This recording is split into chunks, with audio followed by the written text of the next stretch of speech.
शिवपुराण के श्रवण से देवराज को शिवलोक की प्राप्ति तथा चंचला का पाप से भय एवं संसार से वैराग्य। श्री शौनक जी ने कहा, महाभाग सूत जी, आप धन्य हैं, परमार्थ तत्व के ज्ञाता हैं।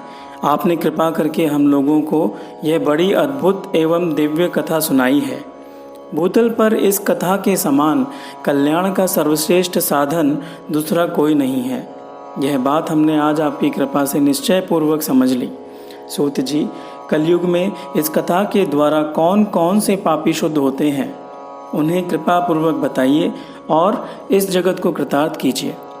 सूत जी बोले, मुने, जो मनुष्य पापी, दुराचारी, खल तथा काम क्रोध आदि में निरंतर डूबे रहने वाले हैं, वे भी इस पुराण के श्रवण पठन से अवश्य ही शुद्ध हो जाते हैं।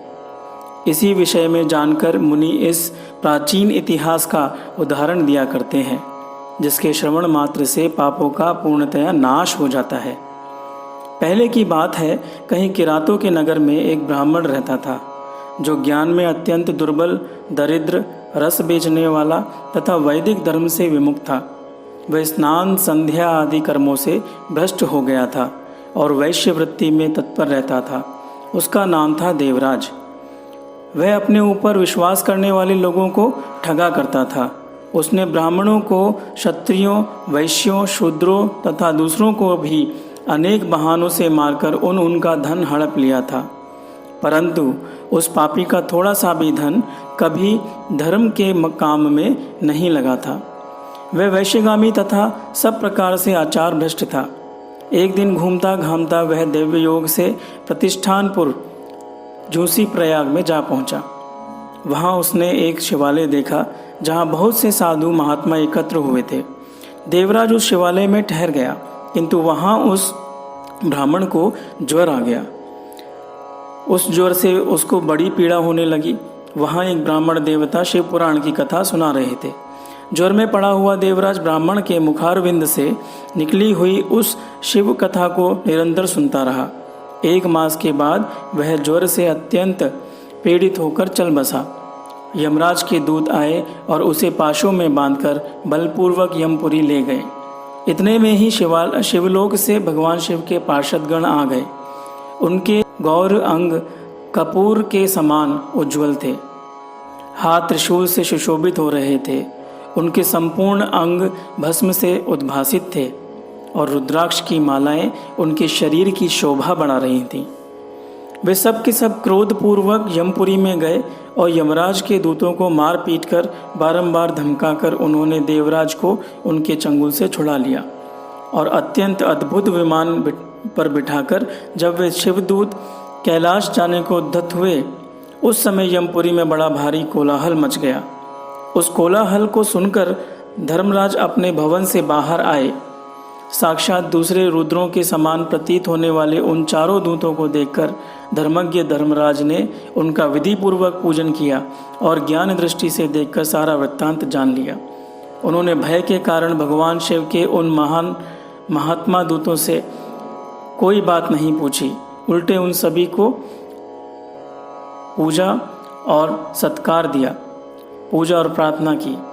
तत्पश्चात वे शिवदूत कैलाश को चले गए और वहां पहुंचकर उन्होंने उस ब्राह्मण को दया सागर सांब सदाशिव के हाथों में सौंप दिया।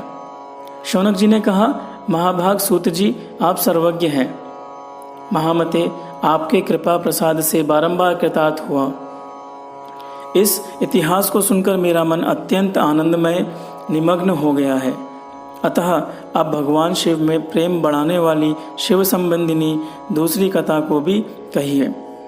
श्री सूत जी बोले, शौनक, सुनो, मैं तुम्हारे सामने गोपनीय कथा वस्तु का भी वर्णन करूंगा, क्योंकि तुम शिव भक्तों में अग्रगण्य तथा वेद वेत्ताओं में श्रेष्ठ हो। समुद्र के निकटवर्ती प्रदेश में एक वाशकल नाम का ग्राम था, जहाँ वैदिक धर्म से विमुख महापापी द्विज निवास करते हैं। वे सब के सब बड़े दुष्ट हैं। उनका मन दूषित विषय भोगों में ही लगा रहता है। वे न देवताओं पर विश्वास करते हैं, न भाग्य पर। वे सभी कुटिल वृत्ति वाले हैं, किसानी करते हैं और भली भांति भांति के घातक अस्त्र शस्त्र रखते हैं। वे व्यभिचारी और खल हैं। ज्ञान, वैराग्य तथा सद्धर्म का सेवन ही मनुष्य के लिए परम पुरुषार्थ है, इस बात को वे बिल्कुल नहीं जानते हैं। वे सभी पशु बुद्धि वाले हैं। जहाँ के द्विज ऐसे हों, वहाँ के अन्य वर्णों के विषयों में क्या कहा जाए। अन्य वर्णों के लोग भी उन्हीं की भांति कुत्सित विचार रखने वाले, स्वधर्म विमुख एवं खल हैं। वे सदा कुकर्म में लगे रहते हैं और नित्य विषय भोगों में ही डूबे रहते हैं। वहाँ की सब स्त्रियां भी कुटिल स्वभाव की, स्वेच्छाचारिणी, पापासक्त, कुत्सित विचार वाली तथा व्यभिचारिणी हैं। वे सद्व्यवहार, सदाचार से सर्वथा शून्य हैं। इस प्रकार वहाँ दुष्टों का ही निवास है। ऐसा वो वाशकल नाम का ग्राम है। उस वाशकल नामक ग्राम में किसी समय एक बिंदुक नामधारी ब्राह्मण रहता था। वह ब्राह्मण अधम था, अधर्मी था, दुरात्मा और महापापी था। यद्यपि उसकी स्त्री बड़ी सुंदरी थी, तो भी वह कुमार्ग पर ही चलता रहता था। उसकी पत्नी का नाम चंचुला था। वह सदा उत्तम धर्म के पालन में लगी रहती थी, तो भी उसे छोड़कर वह दुष्ट ब्राह्मण वैश्यगामी हो गया था। इस तरह कुकर्म में लगे हुए उस बिंदुक के बहुत वर्ष बीत गए।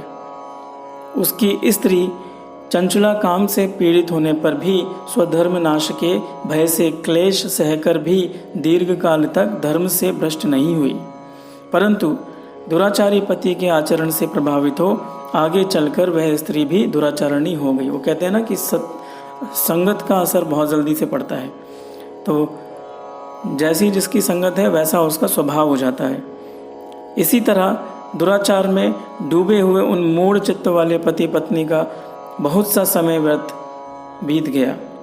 तदनंतर शूद्र जातीय वैश्या का पति बना हुआ वह दूषित बुद्धि वाला दुष्ट ब्राह्मण बिंदुक समयानुसार मृत्यु को प्राप्त हुआ और नरक में जा पड़ा। बहुत दिनों तक नरक में दुख भोगकर वह मूढ़ बुद्धि पापी विंध्य पर्वत पर भयंकर पिशाच हुआ। इधर उस दुराचारी पति बिंदुक के मर जाने पर वह मूढ़ हृदया चंचुला बहुत समय तक पुत्रों के साथ अपने घर में ही रही। एक दिन देवयोग से किसी पुण्य पर्व के आने पर वह स्त्री भाई बंधुओं के साथ गोकर्ण क्षेत्र में गई। तीर्थ यात्रियों के संग से उसने भी उस समय जाकर किसी तीर्थ के जल में स्नान किया। फिर वह साधारणतया मेला देखने की दृष्टि से बंधुजनों के साथ यत्र तत्र घूमने लगी। घूमती घामती किसी देव मंदिर में गई और वहां उसने एक देवज्ञ ब्राह्मण के मुख से भगवान शिव की परम पवित्र एवं मंगलकारिणी उत्तम पौराणिक कथा सुनी। कथावाचक ब्राह्मण कह रहे थे कि जो स्त्रियां पर पुरुषों के साथ व्यभिचार करती हैं वे मरने के बाद जब यमलोक में जाती हैं तब यमराज के दूत उनकी योनि में तपे हुए लोहे का परिक डालते हैं। पौराणिक ब्राह्मण के मुख से यह वैराग्य बढ़ाने वाली कथा सुनकर चंचुला भय से व्याकुल हो गई और वह वहां कांपने लगी। जब कथा समाप्त हुई और सुनने वाले सब लोग वहां से बाहर चले गए, तब वह भयभीत नारी एकांत में शिव पुराण की कथा बाँचने वाले उन ब्राह्मण देवता से बोली। चंचुला ने कहा, ब्राह्मण, मैं अपने धर्म को नहीं जानती थी, इसलिए मेरे द्वारा बड़ा दुराचार हुआ है। स्वामिन, मैंने बहुत से कार्य किए हैं, बहुत से अधर्म किए हैं, बहुत से दुराचार किए हैं। प्रभु, मेरे ऊपर अनुपम कृपा करके आप मेरा उद्धार कीजिए। आज आपके वैराग्य रस से ओतप्रोत इस प्रवचन को सुनकर मुझे बड़ा भय लग रहा है। मैं कांप उठी हूँ और मुझे इस संसार से वैराग्य हो गया है। मुझ मूढ़ चित्त वाली पापिनी को धिक्कार है। मैं सर्वथा निंदा के योग्य हूँ, कुत्सित विषयों में फंसी हुई हूँ और अपने धर्म से विमुख हो गई हूँ। हाय, न जाने किस किस घोर कष्टदायक दुर्गति में मुझे पड़ना पड़ेगा और वहाँ कौन बुद्धिमान पुरुष कुमार्ग में मन लगाने वाली मुझ पापिनी का साथ देगा। मृत्यु काल में उन भयंकर यमदूतों को मैं कैसे देखूंगी। जब वे बलपूर्वक मेरे गले में फंदे डालकर मुझे बांधेंगे तब मैं कैसे धीरज धारण कर सकूंगी। हे नाथ, नरक में जब मेरे शरीर के टुकड़े टुकड़े किए जाएंगे उस समय विशेष दुख देने वाली उस महायातना को मैं वहाँ कैसे सहूँगी। हाय, मैं मारी गई, मैं जल गई। मेरा हृदय विदीर्ण हो गया और मैं सब प्रकार से नष्ट हो गई, क्योंकि मैं हर तरह से पाप में डूबी रही हूँ। ब्राह्मण, आप ही मेरे गुरु, आप ही माता और आप ही पिता हैं। आपकी शरण में आई हूँ, मुझ दीन अबला का आप ही उद्धार कीजिए, उद्धार कीजिए। सूत जी कहते हैं कि शौनक इस प्रकार खेद और वैराग्य से युक्त हुई चंचला ब्राह्मण देवता के दोनों चरणों में गिर पड़ी। तब उन बुद्धिमान ब्राह्मण ने कृपा पूर्वक उसे उठाया और इस प्रकार कहा,